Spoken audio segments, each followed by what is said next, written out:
இருந்தது. அதைத்தான் புதிய ஏற்பாட்டு காலத்தை ஞாஸ்டிக்ஸ் என்று சொல்லுகிறவர்களும் சபைக்குள்ளே கொண்டு வர பார்த்தார்கள். அவர்களை நாய்கள் என்று பவுலடியார் குறிப்பிட்டு சொல்லுகிறார். பிலிப்பியருக்கு எழுதும் பொழுது நாய்களுக்கு ஜாக்கிரதையாயிருங்கள் என்று. அவர்கள் என்ன நம்பினார்கள் என்றால், கிறிஸ்தவர்கள் கூட தங்களுடைய உடல்களை வருத்திக் கொண்டால் அதன் மூலம் தங்களுடைய ஆத்மாவை பவித்திரப்படுத்திக் கொள்ளலாம், சுத்திகரித்துக் கொள்ளலாம் என்று. இது பாபிலோனிய நம்பிக்கை முறை.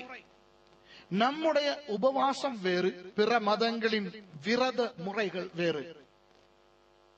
நாம் ஆண்டவரை உபவாசிக்கும் பொழுது அதிகமாக ஜெபிக்கிறோம், வேதம் வாசிக்கிறோம். உபவாசிப்பதற்கு நமக்கு மோசே கற்றுக் கொடுத்திருக்கிறார், எலியா கற்றுக் கொடுத்திருக்கிறார், இயேசு கற்றுக் கொடுத்திருக்கிறார். இவர்கள் எல்லாம் 40 நாட்கள் உபவாசம் இருந்து காட்டினார்கள் நமக்கு. தானியேல் 21 நாள் உபவாசம் இருந்து எங்களுக்கு காட்டினார். வேதத்திலே உபவாசத்தை பற்றி இருக்கிறது. இது வேறு. வேறு மதங்களில் இருக்கின்ற விரதங்களும் நோன்புகளும் வேறு. கவனமாய் இருக்க வேண்டும்.